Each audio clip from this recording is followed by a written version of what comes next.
Do we have a quorum? Yes. Yeah, thank you. Are we live? Yes. Good, thank you. Good evening, everyone. Welcome to Special FBEC. Before we start our meeting, let's have a land acknowledgement, if everybody can rise.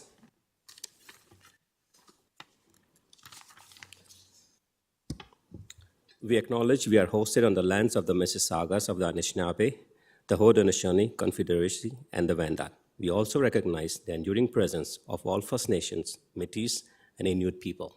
Miigwech. Thank you.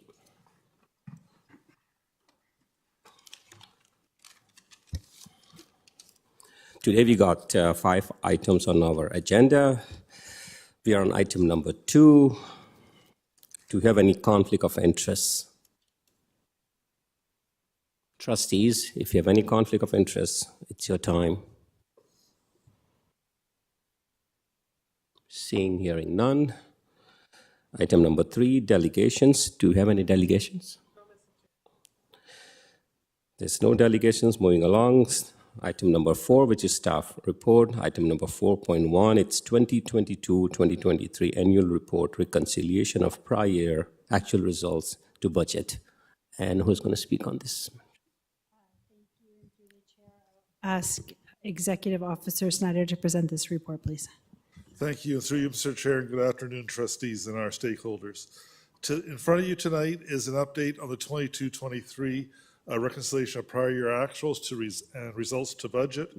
And in this report, we identify that through the audit committee in December, we identified that the end of the year last year with a $48.2 million deficit versus a budgeted $40.2 deficit. And the explanation of the variances can be found in Appendix A. We also outlined in Appendix B the ending available reserves for operational needs of the board, which is currently projected at the end of this year to be $15.3 million, with a remaining balance of, use of 15.3 with a remaining balance of 13.8 million at the end of this fiscal year. And then lastly, in Appendix C is a copy of the financial statements that were reviewed and approved by the audit committee and board for your information. The important point I would bring forward in this report is that currently our working fund reserves, which is your unrestricted or unassigned reserves, is at a zero balance. And a school board should have between 1 to 2% reserves to offset any unforeseen contingencies that may occur in years. So we're definitely in a very risky place right now with the limited reserves we have available. And through you, Chair, happy to take any questions. Thank you. Does trustees have any questions? Trustee Laskin, you have the floor. Thank you very much. Through you, Mr. Chair, to staff. Can you refresh my memory in terms of, I had thought that we were using some proceeds of disposition to also balance the budget. I'm not sure I see that there. Am I misremembering? I appreciate your confirmation. I thought we had asked the minister for that approval as part of our balancing the 3-year plan. Thank you. And through the chair, we did ask for use of proceeds of disposition for our 23-24 budget. So this is the year ended 22-23. So this just sets us up with our last actuals that we have in order to ground us in an actual number. Understood. Sorry. Thank you very much. So it was 2023-24 budget. We asked for proceeds of disposition. And did we ask for those for multi-years? Through you, Mr. Chair, to staff. Through the chair, our request to the ministry was to use them for 23-24 and also 24-25. The approval that we received from the ministry was for 23-24 only. So staff continues to follow up with the ministry about 24-25. Our assumption, though, in building the budget, and you'll see today, is that we will receive that funding. Sorry, permission. Thank you very much. Through you, Mr. Chair, to staff. Thank you, Trustee Laskin. Trustee Williams, go ahead.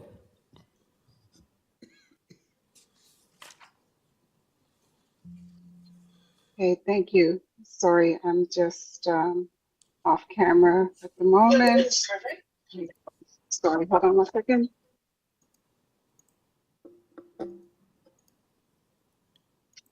My apologies.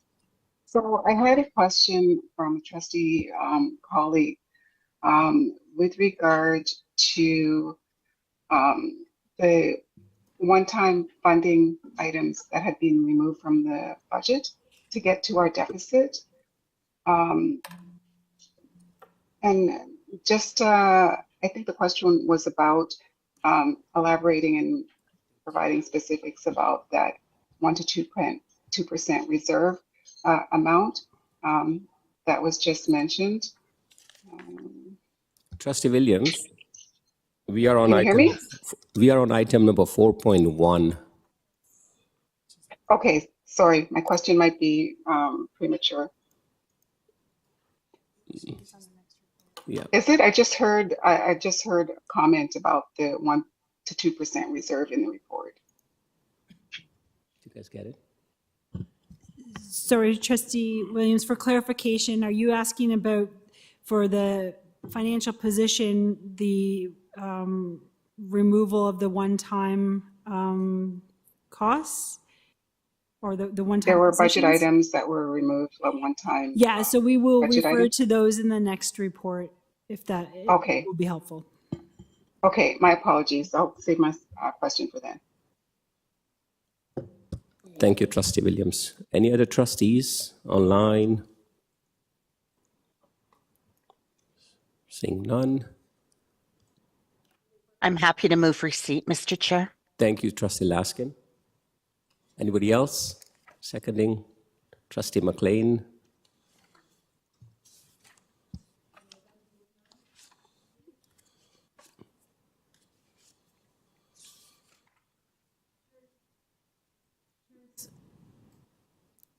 Cherneslin in favor. Thanks.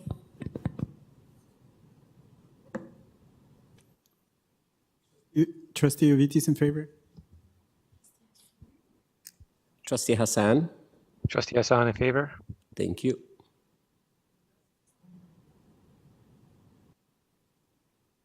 Thank you. And the item carries. Now we are on item number 4.2, projected 2024-25 financial positions. Thank you, and through the chair, staff is pleased to bring this report forward today. This is the sort of the unofficial kickoff of the 24-25 budget process.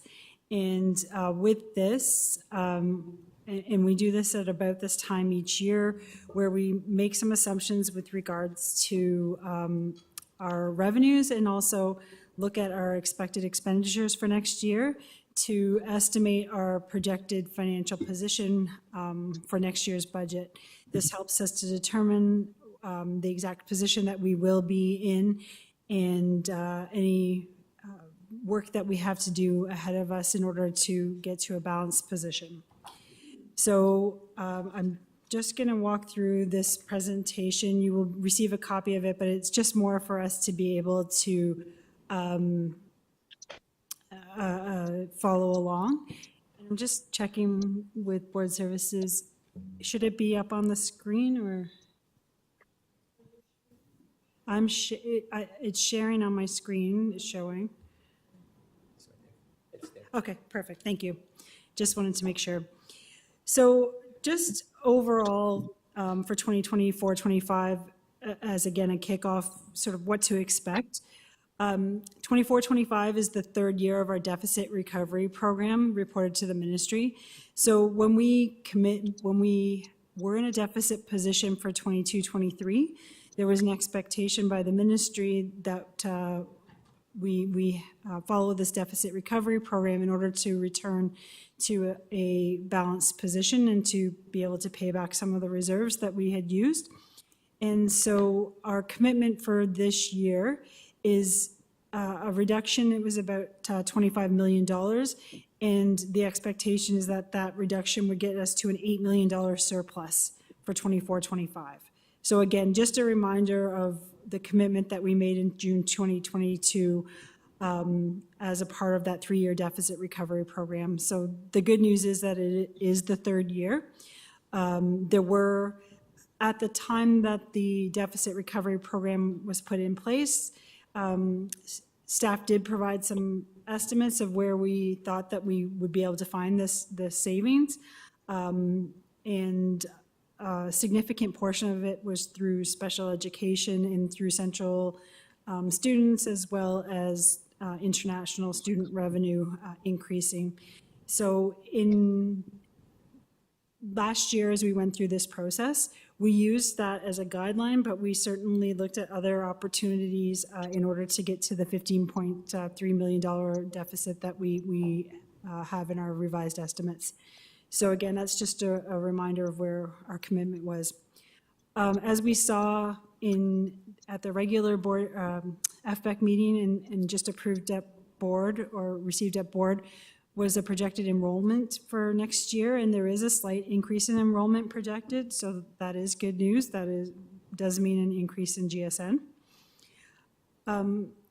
There were, again, just as a reminder, a number of additions to the 23-24 budget, or things that we were able to keep by using one-time funding. And so they were not permanent additions to the budget, and I think the wording is fairly clear, and if we go back and look at it, we will see that we were using one-time funding. So we knew that for 23-24, we were able to add or keep those positions, but moving forward, we would have to make budget decisions in order to keep those positions because that one-time funding is no longer available. We also did use a number of assumptions to develop this projected financial position. And some of them, again, are the enrollment is projected to increase. We're using the projected enrollment that was presented at board. Our assumption is that there will be no changes to the grant for student need benchmarks. So we will have an increase in GSN due to increased enrollment. At this time, we are not projecting any increases to the GSN for any of the benchmarks. Costs have been projected based on previous experience. So if we know that costs have gone up and continue to increase, in this current year, then we have adjusted accordingly. Plus, we have agreements that we have in place with certain of our third-party vendors that have specific increases attached to them year over year. So those have also been taken into account. We do have a number of PPFs that we received for the first time, or the priorities and partnership funding. That's one-time funding received from the ministry. We do have a number that were received for the first time in the current year that have staffing positions attached to them. And for the purposes of this projection, we have assumed that PPF will continue so that the staffing positions are currently included in here as well. And we will have a report coming to board regarding the one-to-one device deployment as requested. It will come in February.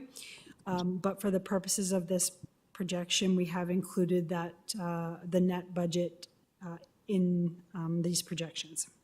So those are the main assumptions that we used. So if we look at the chart, again, just for us to be able to understand at a high level, we are starting with the current year revised estimates. So right now, we have a $15.3 million deficit.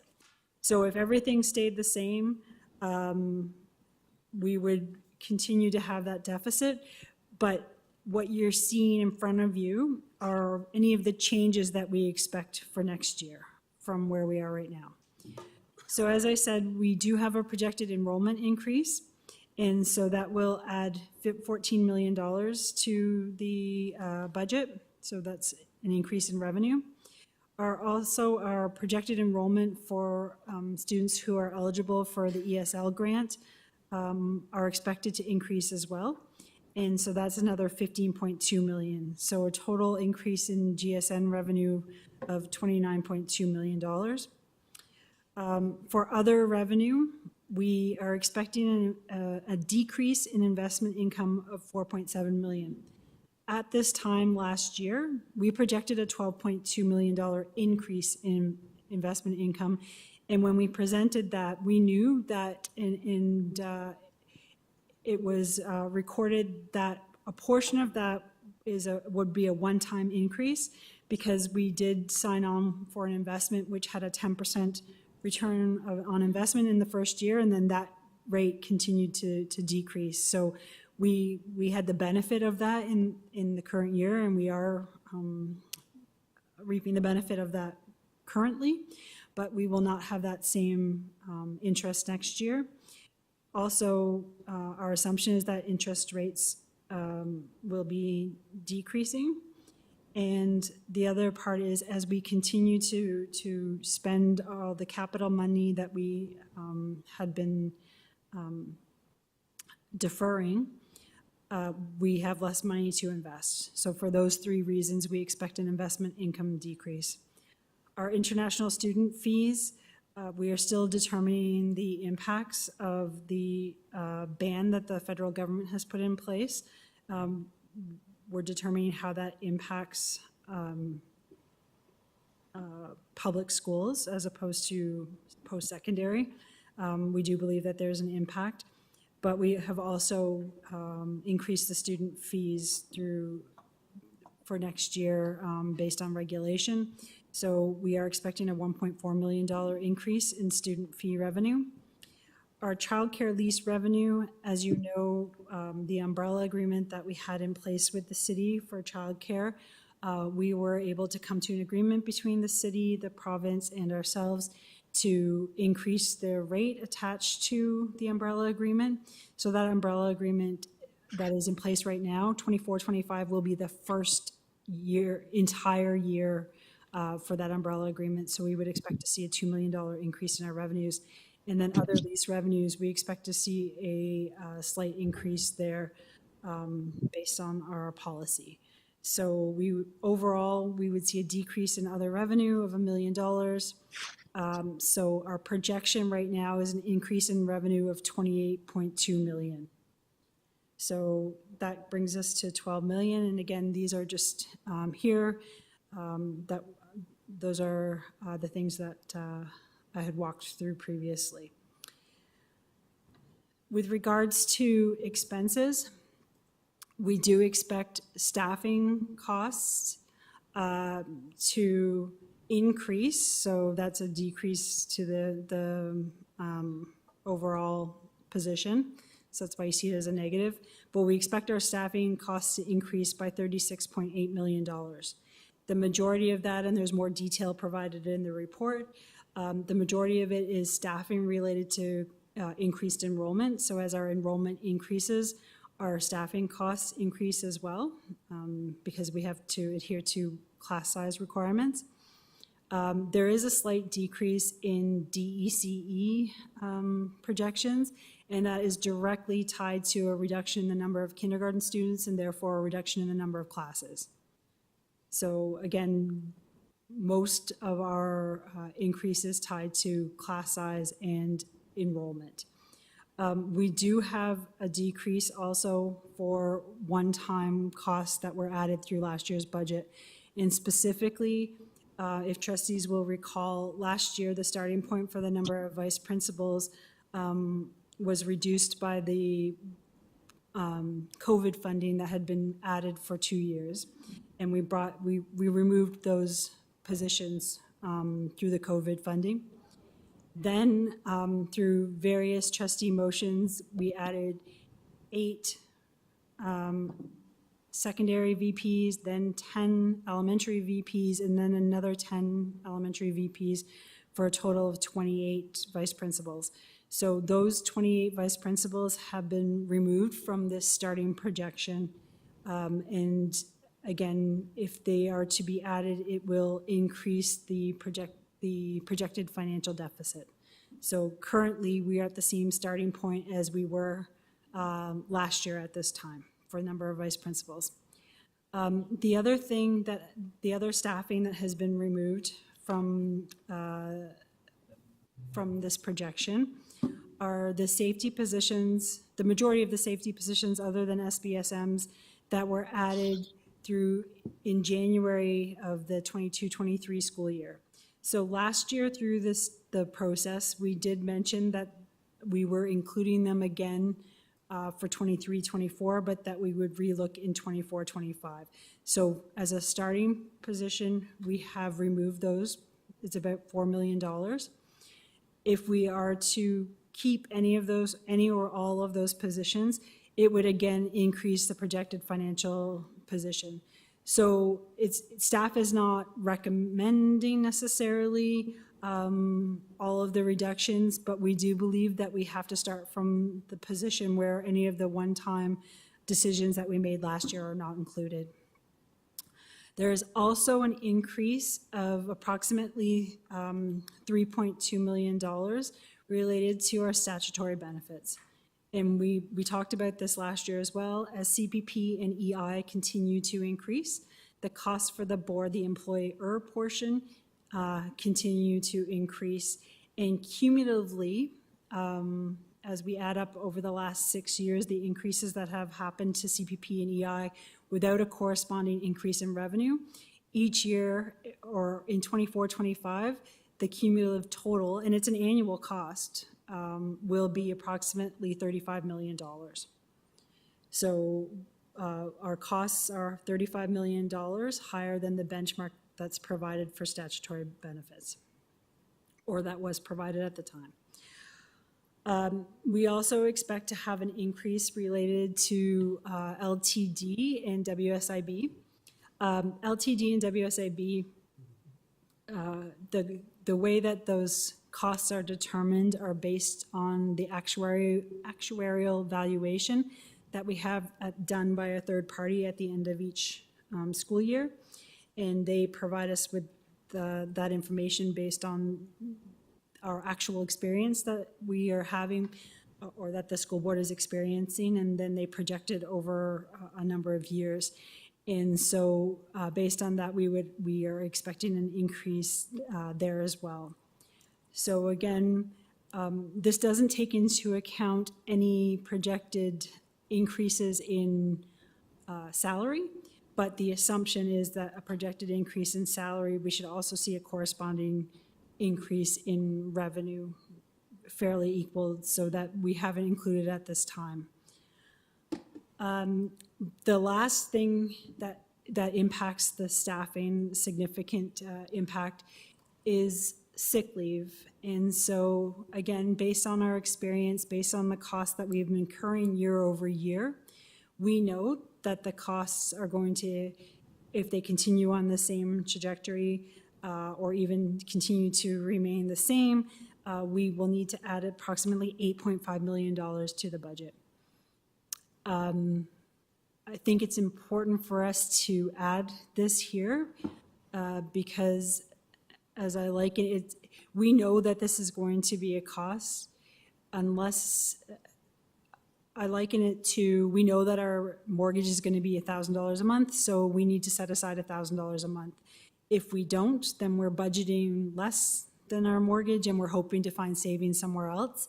And so I think for the projection purposes, we need to base it on our actual costs. So we expect an increase of $8.5 million. The other areas that we've looked at, one-to-one device, we're looking at a net cost of about $5 million. So there are the cost, and again, that report will be coming on February 14th, where we'll look. We don't see a significant change in the costs year over year, and it was about $9 million, but we do believe that we have some funding sources that we will be able to attach to it for a net cost of $5 million. And again, more information will be provided at the next meeting. Information technology.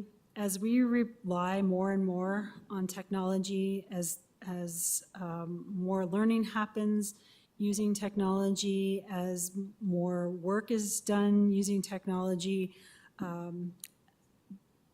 we know that the costs, well, we have experienced that the costs, especially related to security, continue to increase. So our licensing agreements and the security attached to those agreements, we are projecting a $2.9 million increase in information technology expenses, again, without a corresponding increase in revenue. Good news, we expect utility costs to decrease, both based on the work that we're doing to try to decrease utility costs, using more energy efficient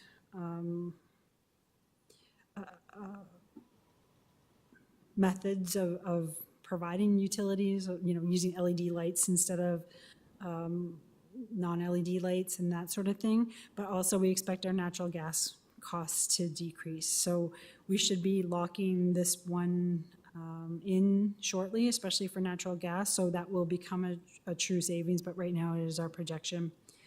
The last major increase that we're expecting is an increase in transportation. As trustees will recall, we had a little bit of a reprieve in our transportation where the grants actually increased in the current year as they changed the funding model. So the grant increased for TDSB, and we were on our current contract, but we knew that going through the RFP process that our transportation costs were increasing by 16%. And so that $5 million will be a true cost increase in our contracts with our providers for September 2024. So again, that's the total of the other costs.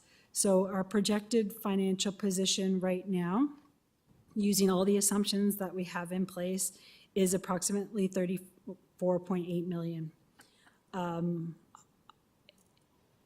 Again, this does not take into account any changes in GSN, positive or negative. And so we know that we are looking at this budget prior to the GSN being released, and that once the GSN is released, we'll know if there are any further impacts, again, positively or negatively, on our projected budget. But right now, our assumption is that it remains, the benchmarks remain the same. And I would say that for the most part, that has been the case year over year, aside from them providing funding for increases in salaries. And we haven't included the increases in the expense either. So through the chair, I'm going to stop there. Again, this just shows some of the increases that we talked about.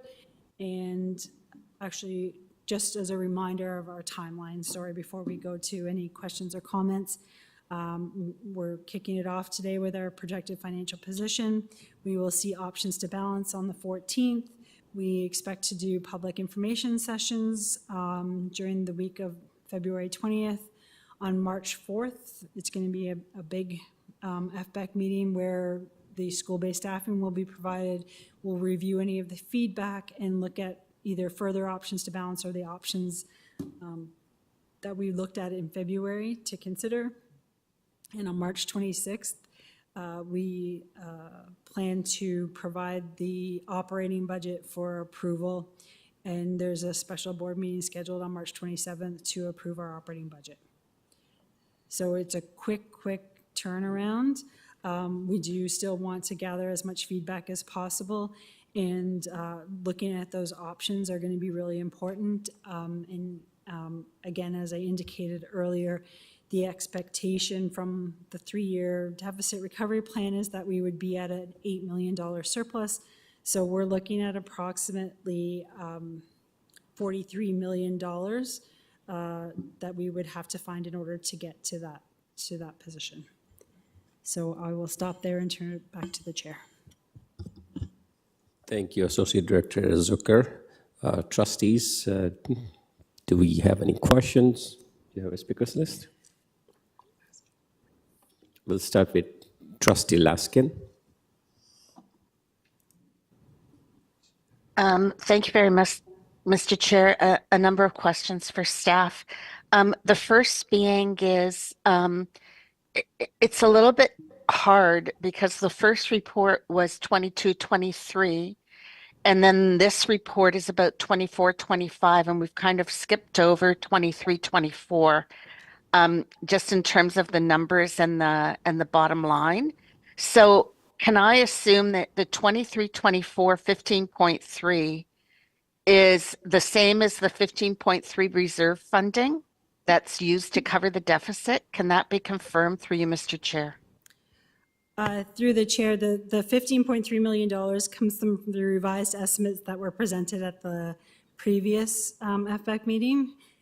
So I'm not sure how it ties to the reserves, maybe Executive Officer Snyder. I'm not sure if it's a coincidence, but the 15.3 million is our projected deficit for the current year based on the revised estimates. So it's just a coincidence that it's the same as the reserves that were used for the deficit position?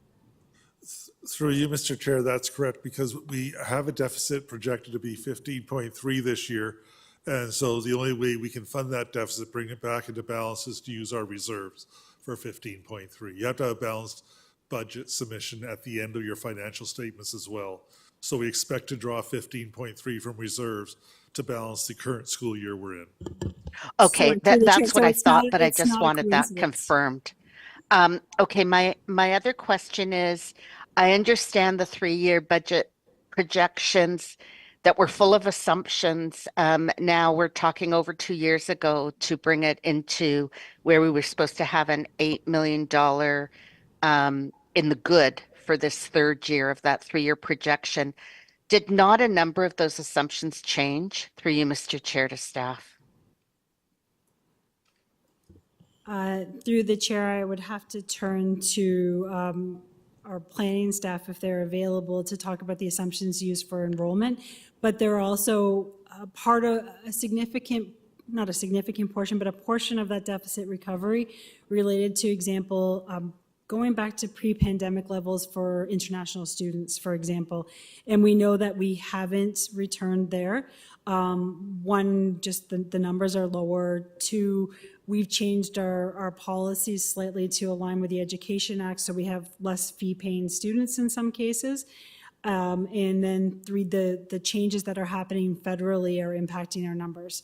So you are correct. Some of the ways that we were going, or that we presented as a way to get to that $8 million have changed since that time. So through you, Mr. Chair, to staff, then is there not a case to be made that the third year of those projections has changed and therefore that is not our goal for 24-25? Through you, Mr. Chair, to staff. Thank you. And through the chair, we can follow up with the ministry. My understanding of the deficit recovery plan is that we put forward our best thinking as to how we are going to get there, and that's what was presented, but it's not necessarily something that was approved. The only expectation is that we get to those numbers, but we can follow up to see if, based on the fact that our enrollments are not where we thought they were going to be. And sick leave costs have escalated from the pandemic because we're not out of the pandemic. I mean, I could go on, but I think it's important through you, Mr. Chair, to have that conversation before our next meeting. So we're not planning to keep to something that is just completely artificial and out of sync at the present time. That would be my point on that. But I'll move on. I don't believe it's reasonable from a system perspective to keep adding staff in, pulling staff out, adding staff in, pulling staff out. And I would say, I'm only speaking for myself, we still don't have enough vice principals in the system from my perspective. And I would not be in favor of a starting position where we're removing vice principals from the current status quo. That's just an opinion that I'm sharing with staff. But my next question is a real practical one. My area is down full-time principals. We have been subbing in with retired superintendents or principals coming back in. Can you help me understand if that is included in the budget, or is that a separate budget? Have we saved money because we haven't been able to put actual full-time positions in those schools? Or do we lose money because we're backfilling? I'd like to understand that budget implication through you, Mr. Chair. Thank you, and through the chair. So there's really two scenarios that could happen. It could be that a principal is on leave and that they're being backfilled with a retired person. And in that case, there would be additional cost because we'd be paying both of those principals. If it's a case where we have not been able to fill the position and there's a vacancy and we've backfilled it, then the cost would be included for one principal regardless of if they were a permanent person or somebody who is coming in to backfill.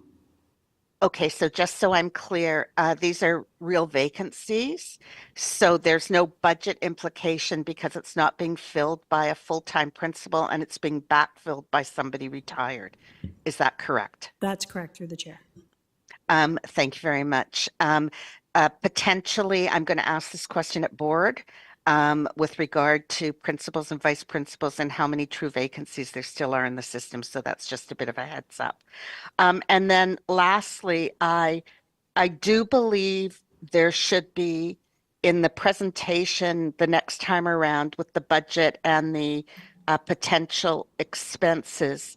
I do believe there should be a subcategorization of those that are within the board's control. So conscious decisions that we have made, for example, adding in vice principals and just the reality of what the situation we find ourselves in, like the school-based supply cost increase. I believe from a advocacy perspective, there should be a differentiation in what we've added ourselves and what in fact are completely outside of our control. For example, the increase in CPP and EI completely out of our control. Same with LTD and WSIB, you know, so I think there should be a again, just my opinion as one member of the budget committee, because this is just here to hear input from us at this particular time. I think there should be a differentiation made because I think it helps with our advocacy through you, Mr. Chair, to staff. Thank you for that feedback.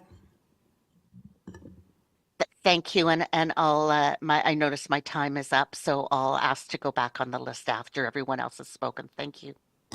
Thank you, Trustee Lasky. And Trustee McLean? Through the chair. I guess initially I'm going to ask about the enrollment impact of 13.2, and then but the staffing costs are 30.7. So I guess I'm not understanding the correlation between needing so many more teachers and yet not being funded less than half of what that is. So, and the GSN pays for more things than just, so those numbers should have paid for teachers plus. So I'm not. No, thank you through the chair. It's a great question. And staff will tell you that I had the same question as to why our staffing increases for class size were higher than our enrollment increase.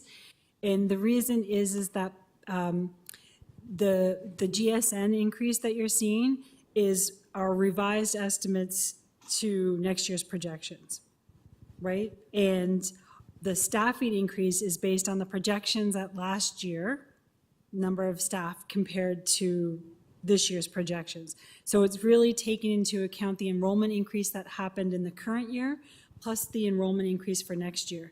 Because when the enrollment increased in October compared to where our actuals were, we actually didn't have to add any additional staff in order to meet class size requirements. But in order to meet them next year, we do need to take that into account in the formula that generates the number of staff. So it's the current year increase that we had, and it was almost 1%, plus the increase for next year. So you're seeing almost 2 years of staffing increases versus 1 year of revenue increase. Okay, I'm going to have to trust that when you got the answer, it made more sense to you than that did for me. But I'll trust that's evolving as it's supposed to. We talk a great deal about this statutory benefits and the challenges, and that they're not just ours, and that they exist throughout school boards in the province, and everyone's advocating. And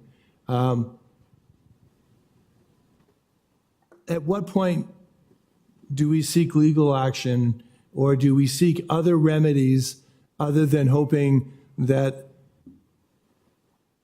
those who ignore us and continue to ignore us are going to see the light at the end of the day and send us a big bag of money?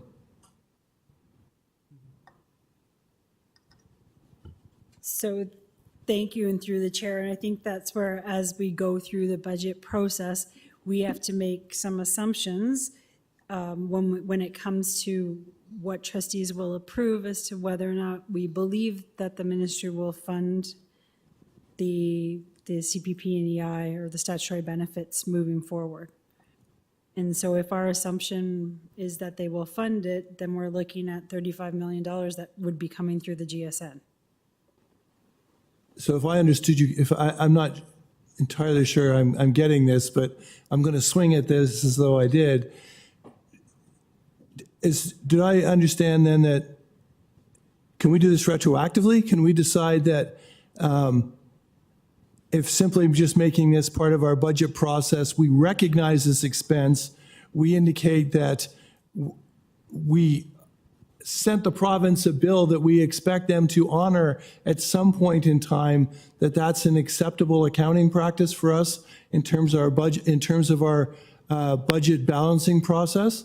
Because there's the pension, the salary, this would be quite exciting if all that we have to do is send them a bill for that which we reasonably believe that they owe us, and have for years and years of not recognizing our actual and real expenses. So what I'll say is, through the chair, that when we built this projected financial position, our assumption is that the benchmarks are not going to change and that we're in a deficit position. If the ministry, if the trustees decide that as part of the budget process, they would like us to assume that it is going to be funded, and so I said it was 35, I think Sri said it was 33.3 million is the cumulative total. So $33.3 million, if they were to fund CPP and EI to our exact cost, if they were to increase the benchmark for our increase in expenses, then we would have a balanced budget when we have a $33.3 million deficit. The concern would be that the GSNs come out and that they don't fund it, and then we would have to make other decisions after the fact. So I think that that's something that, as you work through this budget process, that you will have to provide direction to staff as to what our assumptions are with regards to CPP and EI.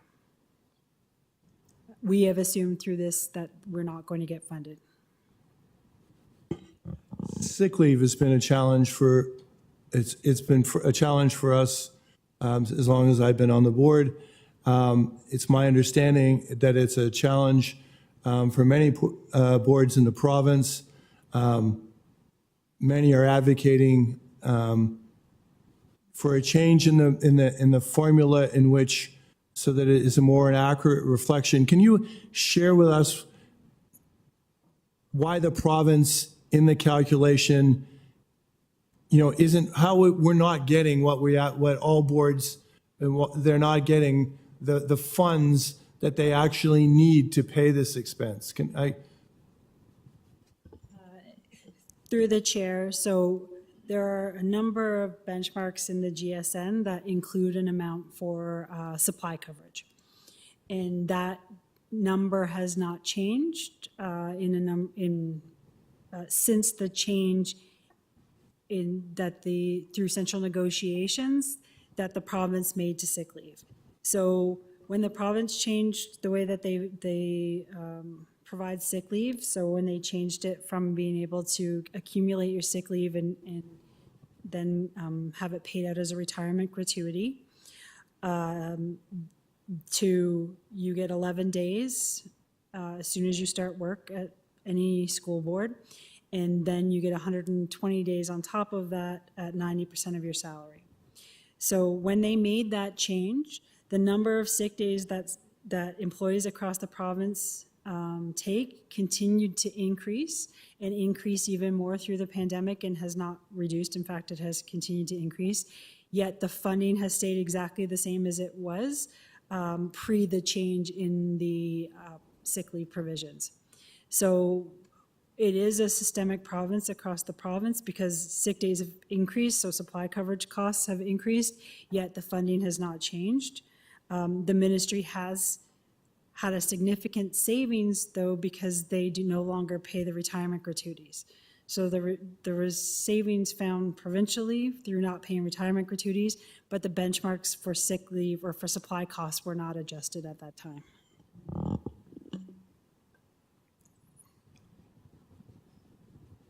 Thank you, and through the chair. And I assume that we advocate, the director advocates, OPSPA advocates on our behalf because other boards are chasing this, and this is a challenge for them. Is there a response from the government that it recognizes that there's a deficiency here, that it continually underfunds, and the whole notion that conceivably we just don't handle it well? If we were the only ones with the problem and it was a policy inability on our part to deal effectively with our employees, then we would be the only one in this situation. But it's my understanding that that's not the case. So I'm looking for some recognition, whether the ministry is willing to recognize, A, that this is a challenge and has talked about potentially addressing it moving forward. Through the chair, the ministry is certainly aware, and as you indicated, boards advocate, code advocates, OPSPA advocates, trustee organizations advocate. So there's definitely an awareness. Our assumption, based on the responses that we've had, is that there will be no increase in funding through the GSN. Again, just an assumption based on past experience. We have no indication that there will be any recognition of the increase in costs. Does this fall through the chair? Sorry, through the chair. Is this another opportunity for us to draft up another invoice and calculate through the years the amount that we've been underfunded, and suggest as part of our budget process that if they recognized their share, their fair share, some would say, I would say, that our budget challenges would be, dramatically different? Thank you, and through the chair, if we were to, if our costs had remained similar with an adjustment for wage increases to the way that they were before the change in sick leave provision, we would not be in a deficit today. Thank you. Thank you, Trustee McLean. Trustee Williams? Thank you, through the chair. So I have two questions. I think they might have been touched on in some of the previous questions, but the first was about the one-time funding items being removed from the budget. The VP positions and the safety, those safety positions. So just, I think the question was basically around including those in the projection to show real need, real cost. I believe some community members have delegated to the board on this needs-based budget approach as well, just showing that as one of the options. That's the first question. And the second question was around the working reserves and staff's best advice for what the levels of working reserves should be. It was stated it's 1% to 2%. And how does that translate in a dollar amount? And what is staff's best recommendation for what it should be? Those are the two questions through the chair. Thank you, Trustee Williams. Staff. Thank you, and through the chair. So again, I'll speak to the one-time positions. Through this projection, we were looking at the starting point, I guess the true starting point based on permanent funding that had been assigned to these positions in the previous budget process. So this is, again, not necessarily a recommendation. This is just our starting point. If we are to add any of those positions back, then it would just increase the deficit starting point. And I will say that the reason that these positions were, I guess, singled out is because these were the positions that were addressed separately through last year's budget process and identified as being continued or being added for that period of time. With regards to best practice for a working fund reserve, again, 1% to 2% is about, I would say 30 to 60 million. And so, you know, anywhere between those two numbers would be great. As you see, our working fund reserve is actually zero, and we're borrowing from our other internal reserves for the deficit. So I guess to the point where, you know, our enrollment projections have changed, and so does that change our deficit recovery program? It may, but we are at a point where we are going to go into an accumulated deficit, so we will have no reserves left to be able to cover any deficits. So that's the other thing that we just want to take into account when we're talking about our ending financial position. Thank you. Trustee Williams. Thank you through the chair. Thank you for those responses. Thank you, Trustee Williams. We have Trustee Chenaslin. Thank you. I wonder if staff can just provide more of an explanation for self-funded leave. Is that like a 4/5? Is that what X over Y means? And if so, why that costs us more? Is it insurance that we're paying? Like, what's the reason that there's an additional cost to that? Because I guess I would have thought maybe we earn extra insurance or something, or not insurance, but interest on the money that because we're letting it go out slower. So intuitively, it doesn't make sense to me, so I need an explanation. So I'll turn it over to Executive Officer Snyder, but it has to do with an arbitration from another board.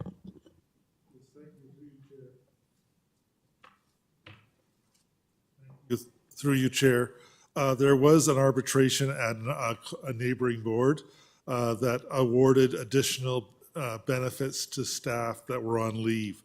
So our anticipated cost of that for our staff is an additional $500,000 cost that we'll have to absorb on an annual basis. So it's a benefit cost for us. Yes, it's an enhancement to what we supported during their leaves that we have to support now. Okay. And is this a collectively negotiated part of the agreement, the 4/5, or is that something, like, do all boards do that? Is that centrally negotiated, or? Well, this was an arbitration award at, like I say, a coterminous board near us. And as a result, if ours went to arbitration, we'd likely lose as well. So we are increasing the cost as it was the award, as our labor relations department read it, was something that we have to now fund as well when people are on leave. Through the chair, I'm not sure if anybody online can speak to what part of the collective agreement it relates to, but we can bring that back if we don't have the answer. I'm not sure if it's centrally negotiated. Through the chair, I can provide a little bit of information. The 4/5 plan is a policy that we do have. It does sit outside, I believe, the collective agreements. and it's accessible to a variety of different staff. I would have to take a look at the arbitration decision of another board to see that application to TDSB. I'm not sure if it's written into the collective agreements, but it's certainly part of a document that is available to most staff. Thank you. Okay, thanks. My second question is around information technology. The increase in costs there, like that's not our costs of providing devices per se, because we've got that under a separate line. But does that include what I have to assume we have increasing costs in terms of security, just from reading the newspaper and things like that? Like, is that included in that cost? Or is there funding for that kind of thing? So through the chair, I'll turn to Executive Officer Snyder.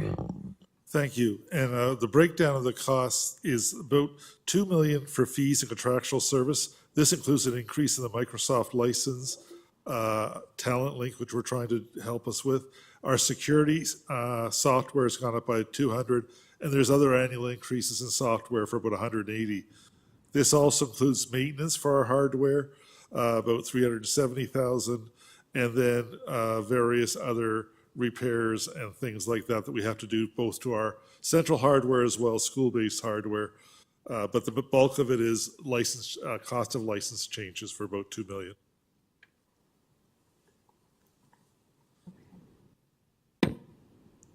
Okay, thank you. And then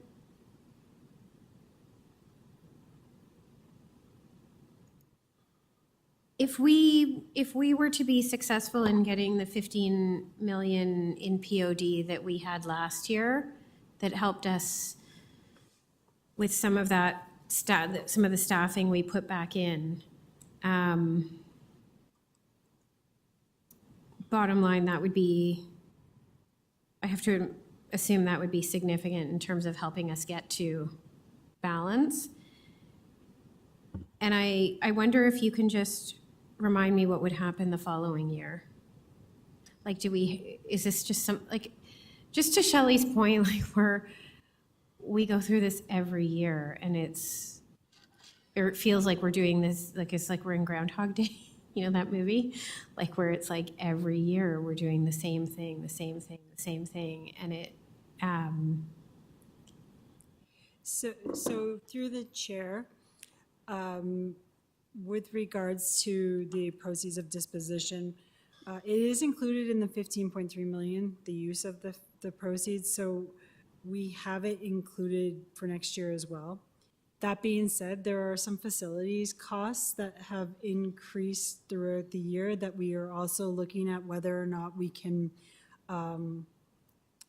work to reduce the costs or to be able to include them. So basically, we're spending more on renewal than we are allowed to use through the funding. So we're actually using a little bit of operations money to fund renewal costs. And so we are hoping to be able to work with that. It's because the prices have gone up so significantly and we have health and safety concerns. It's because sick leave costs, which are not funded through renewal, are increasing. And so when we're doing some renewal work with our internal people, if we have either a vacancy or a sick leave and we have to be able to use a third-party contractor, we're paying for the sick leave, we're paying for the third-party contractor, and we're also paying the union a percentage for their for using the third-party contractor. So there's some savings that we're hoping to accomplish there that would allow us to use the proceeds to help us to offset this deficit. So right now, we are assuming that we will get to use the proceeds again because we have asked for it, and our assumption is that we will be able to use them, but we're hoping to be able to reduce some of the costs that they were offsetting.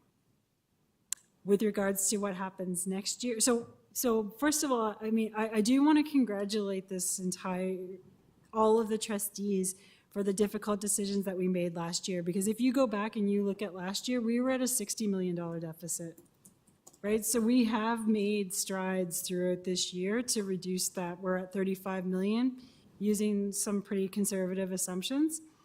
So we are chipping away at it, and we're doing what was required of us through the deficit recovery program. When we get to 25, 26, there is an accounting adjustment that we are having to make each year that we will no longer have to make, and it will help us with our bottom line as well. So I'm going to say it's really, really complicated, but we have to include right now approximately $22 million a year in our budget to cover our future employee future benefits, and to make sure that we have the cash on hand for that liability.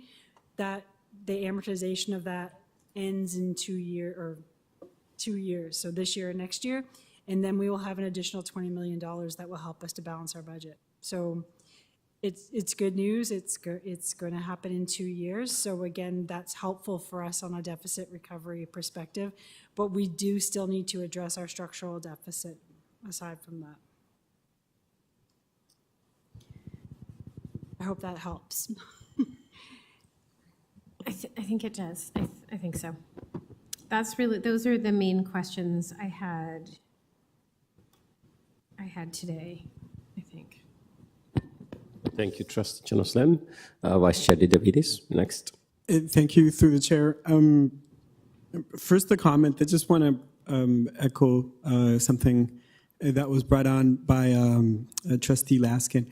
As being on the third year of this 3-year process, some of the projections are over time further and further off, and some of the assumptions. So I think it would be good for us to have a statement that we can make to our superiors at the Ministry of Education about where some of those differences are, and for the public as well. So I think that's something that we should have there. I have a few questions. First, benchmarks. So we have a series of benchmarks that we have to abide by in order to receive funding. Outside of labor cost and outside of some of those centralized negotiations. Through the chair, can we get a quick description of some of the over-the-top numbers and some of the difficulties that those benchmarks create for us, whether it's in the capital or operations budget? Thank you, and through the chair. So there are a number of benchmarks. So basically, the entire GSN is predicated on enrollment times a benchmark in each area. A lot of the times, our salaries that we have in TDSB, again, we don't control salaries anymore. It's done centrally. So our salaries, even at the time that central negotiations started, were higher than the provincially negotiated salaries. So the benchmark is based on the provincial salaries, and our salaries are higher. So we're already starting, most cases, in a deficit there related to salaries. All of the board admin and governance salaries are significantly, I'm going to say, lower than our salaries for central staff. A lot of salaries or a lot of benchmarks don't have a sick leave provision attached to them. So principals, for example, we're not funded for sick leave for principals. So any dollar that we pay for sick leave is not funded. All of the benchmarks, as they increase year over year, transportation, sometimes they increase the benchmarks by approximately 2%. Well, our costs are going up by 16%. And again, those are based on the expectations that the ministry has put in place for us with regards to salaries, for example, or hourly wages that are expected to be paid to our transportation providers. Inflation, utilities in the past number of years have increased by 2%, and for the most part, our utilities costs have increased higher than 2%. So each year, as the benchmarks either don't change or change less than the inflationary costs, it continues to increase our starting deficit. And then I guess the last thing that I'll add is benefits, again, because the benefit percentage that we receive or the benchmark that we receive has not increased. And yet, especially for us statutory benefits, where we have zero control then those benchmarks have not increased either, as we know. So again, benchmarks don't change or they don't change significantly. Our costs continue to go up through either salary obligations, agreements that we have followed the processes for public entities with regards to RFPs and that sort of thing. So competitive purchasing of goods and services, and those goods and services are costing us more than the benchmarks have increased. So that is contributing to our deficit. Thank you, through the chair. Very nuanced answer to the question. I think we have an example in the ongoing conversation around the construction of childcare centers and the negotiation with the province in terms of what is needed to sort of get through some of those. I think it would be helpful to have some further illustrations that the public can sort of digest for us to be able to communicate what some of those barriers are, for us to be able to carry out, execute our programming or our services. So just a comment for staff that it would be helpful to have some of those benchmarks illustrated in a way that's digestible for the public. A quick question about the one-to-one devices. So there's a report coming. Is it a standalone report, or will be it reported as part of the budget report? Sorry, could you repeat the last part? The one-to-one device report that you mentioned, is it going to be a standalone report, or will it be part of the budget report? Through the chair, it will be a standalone report that comes to the next FBEC. Okay, so I look forward to seeing that, and I'm just going to sort of repeat again my support for this. I have many schools where, on top of what we do centrally, they use their own budget to subsidize parents and families that aren't able to have devices in the household. So I think this is an important program. My next question is in regards to international students. How off was our projection for the last year in terms of what we expected as income from international students and what we actually got, the actual? Thank you, and through the chair, I'll ask staff if we have that information. What we will say is that when we do our projections, it's usually around now that we're getting our enrollment or applications for the next year. What we've been noticing through it this year is that even though our application numbers may have been higher, the number of people that are not receiving their visas or asking for refunds for whatever reason have increased year over year. So I think we're in the process of finalizing what that exact number is, looking at the applications and then the numbers that actually that weren't able to attend to figure out our numbers. But I will ask staff if they have that information or if that's something that we can bring back at the next time. We'll bring back. Sorry, through the chair, then we'll bring it back for the next time. But we have seen some increases since COVID. They just haven't been increasing in the same way. And even the numbers that we thought we would have for this year are lower now because of the refunds that we've been providing for various number of reasons. Thank you. I want to go back to the question around benchmarks. I'm not sure how to frame this properly, so hopefully the chair will help me out if I get stuck on this. But we have a number of benchmarks and a number of standards that we have to meet, right? And when we don't meet those standards, we're not funded. I'm curious to know if we've ever taken a look at what the Ministry of Education does itself. Like are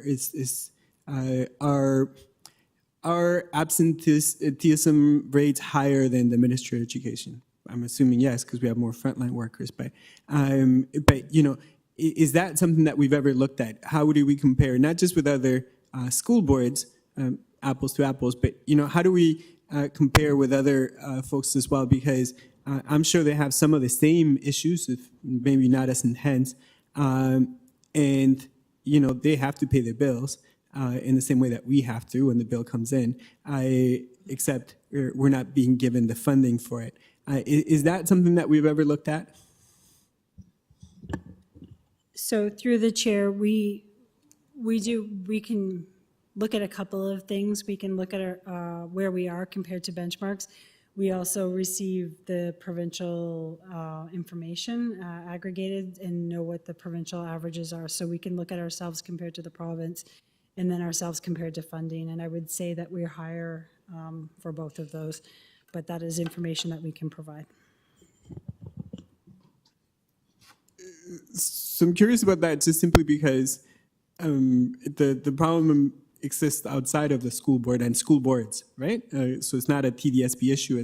It's a province-wide issue. It's an issue across North America. Yeah? Higher numbers of people missing work, difficulty retaining staff, salaries not being enough, particularly in expensive cities like Toronto, things like that, right?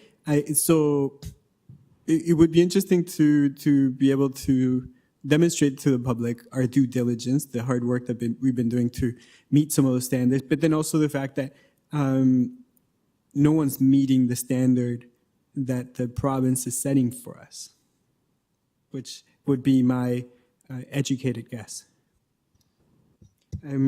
So I have 10 seconds, so I'm going to cede my time.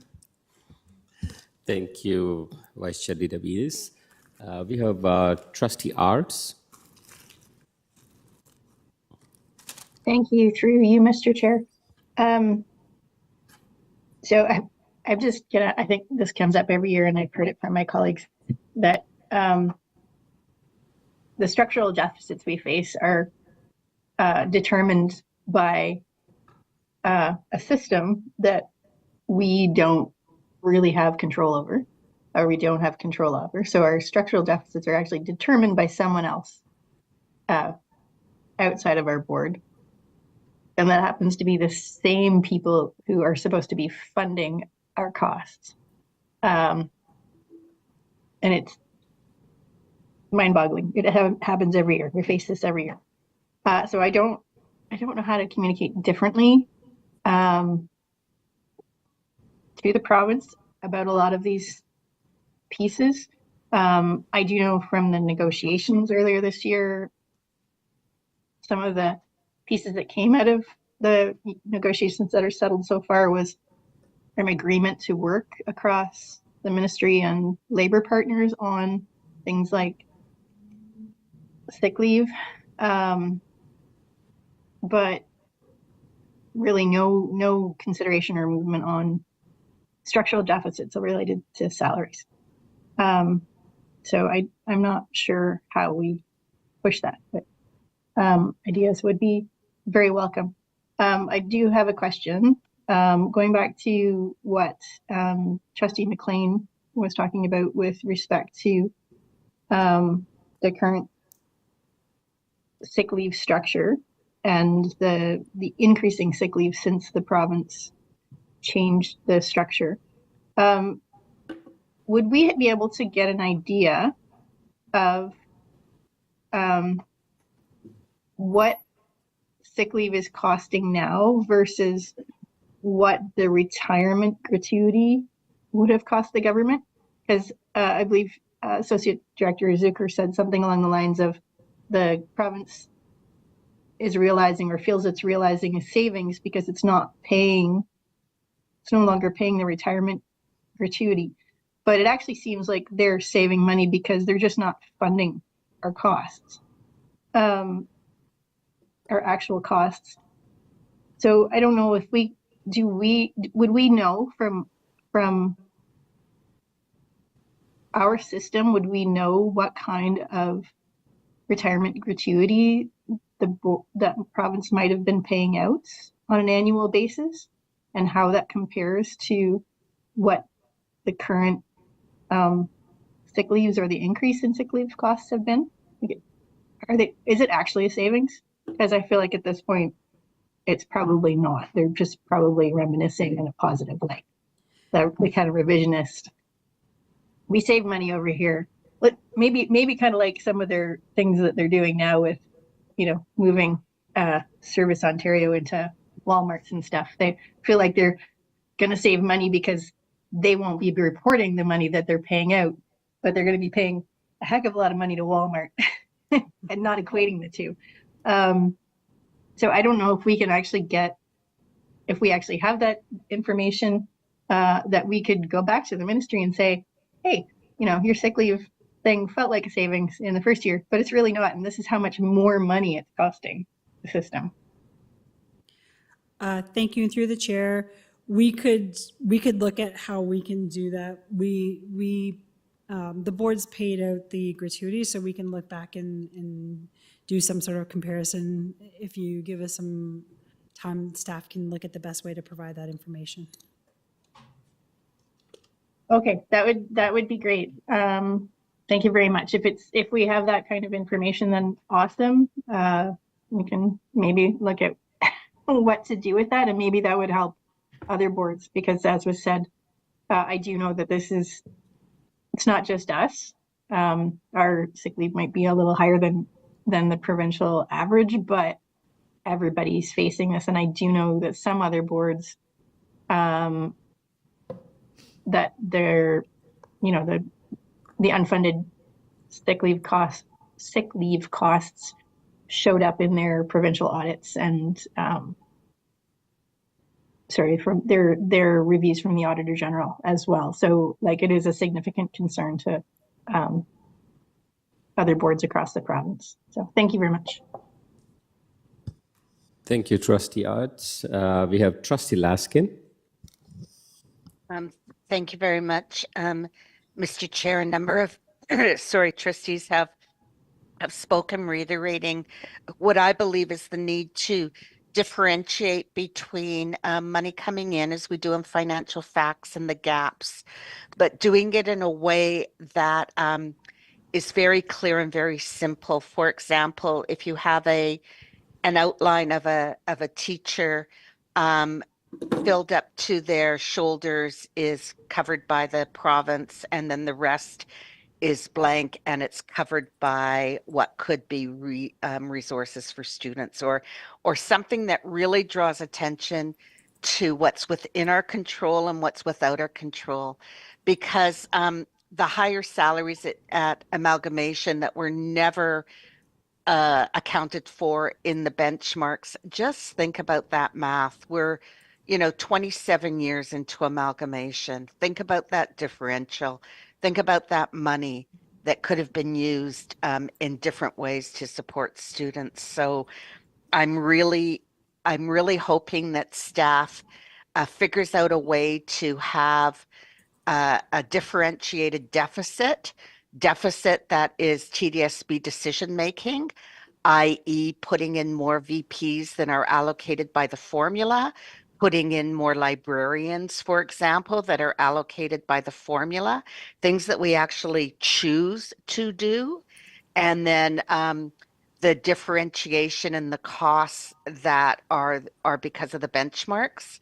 And then I would think that there really truly wouldn't be much deficit. But my question is, I understand using proceeds of disposition in this way, which really isn't kosher. I mean, the proceeds of disposition is not meant to shore up or use to cover off a deficit budget. But I do think we can justify it for this purpose because of the benchmark differential, because of the way we're not being funded. So I would continue to push that. And I would even go further. I would ask if proceeds of disposition can be used to replenish our reserves.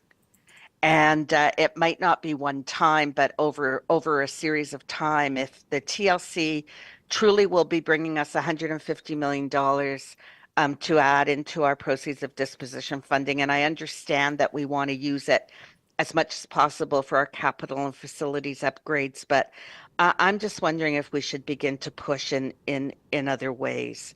So I just, again, leave that for staff to think about, and knowing if it is factually correct and we can prove that the bottom line changes in 25-26 by 22 million, then again, that 22 million proceeds of disposition should be used in 24-25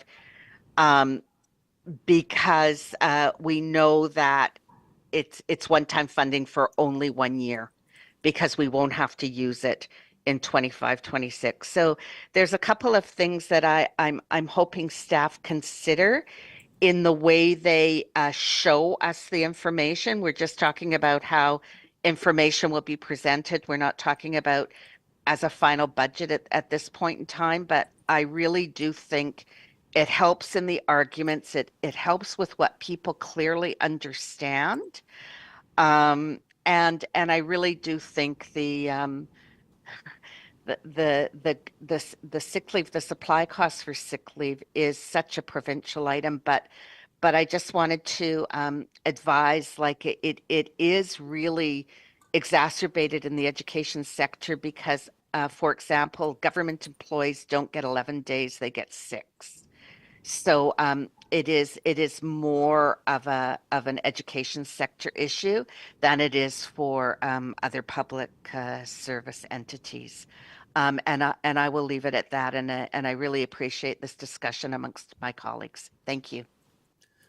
Thank you, Trustee Laskin. We have Trustee Chenoslin. I've already spoken. Okay. Trustee McLean. Excuse me, and thank you, and through the chair. I want to build on Vice Chair DeDavidis' concept of communication and working on the communication.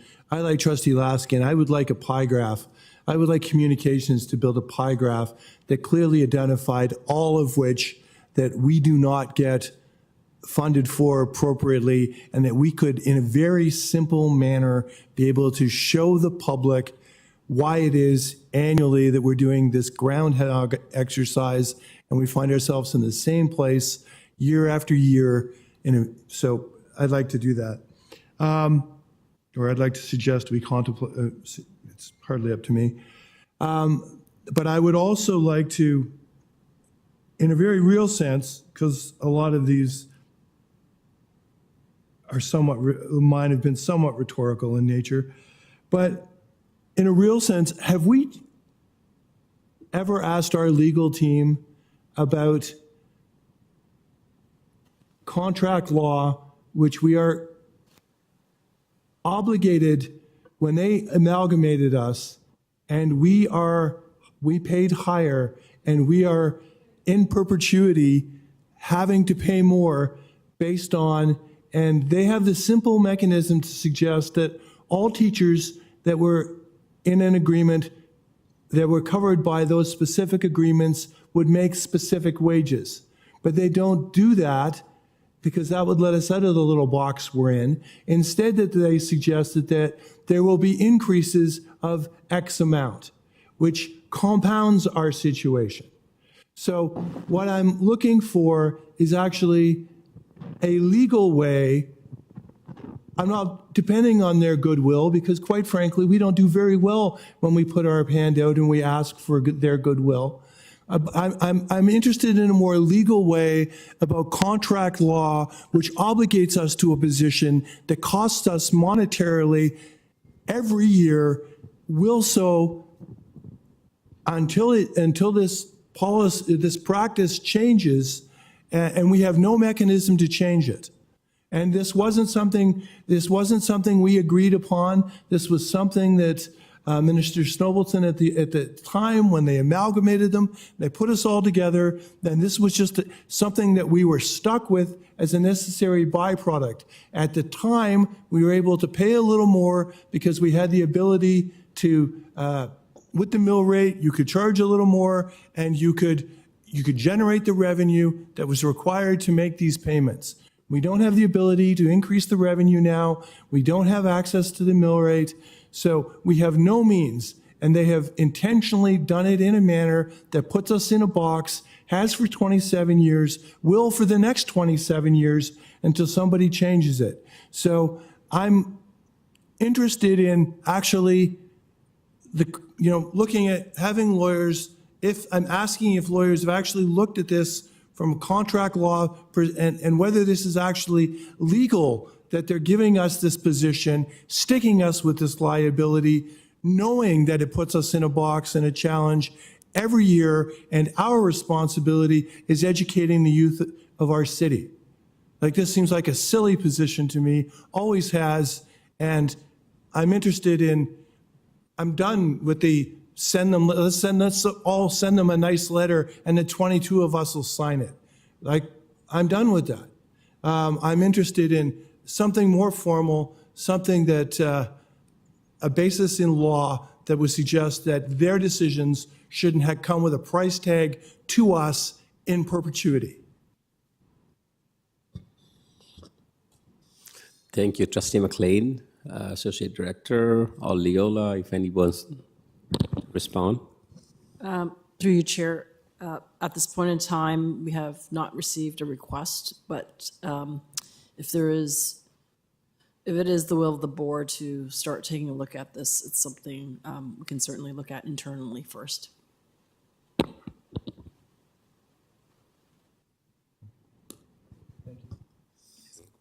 Thank you, Trustee McLean.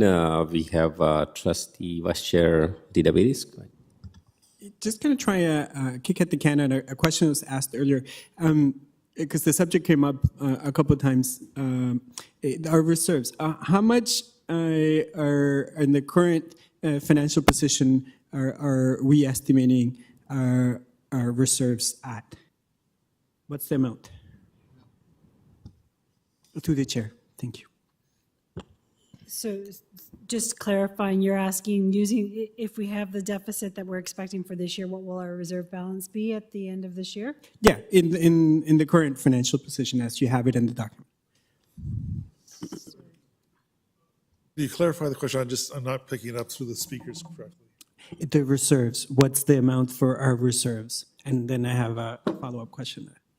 Our reserves are forecasted to be, just let me go back to my report, will be 13.8 that's available to be used to support operations if we took the specialized reserves we have and depleted them entirely. Thank you, through Chair. And for us to be at the 1 or 2% that would be prudent for us as a school board, what would that amount be? It'd be between $30 to $60 million approximately. So how much are we short? We are short if we don't use the reserves this year, we're currently short about minimum $15 to $16 million. That would bring us back, but that assumes we're not. Sorry, I'll correct myself. To get the working reserves, which is unrestricted, we need $30 million minimally back in the reserve. Okay, thank you so much. Thank you, Vice Chair Didavides. Do we have any other on the speakers list? No? Thank you. Can we have a mover and seconder to receive this report? Trustee McLean, Vice Chair Didavides. Can we open the vote?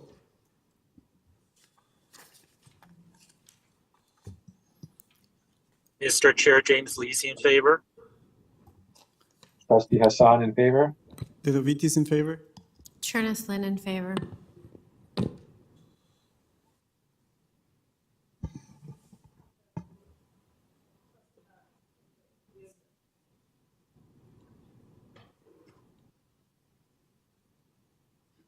Thank you, and it's carried. Before we adjourn, I would like to thank Associate Director Stacy Zucker, Executive Officer Craig Snyder, and the staff for this hard work. The last item on the agenda is adjournment. Anybody wants to move? Trustee Chalmers Lynn. And seconded by Trustee Laskin. All in favor? Aye. Fine. Anyone against? Thank you all. And carried. Thanks, Thank you, everybody. everyone. Have a good evening. Thank you. Good night.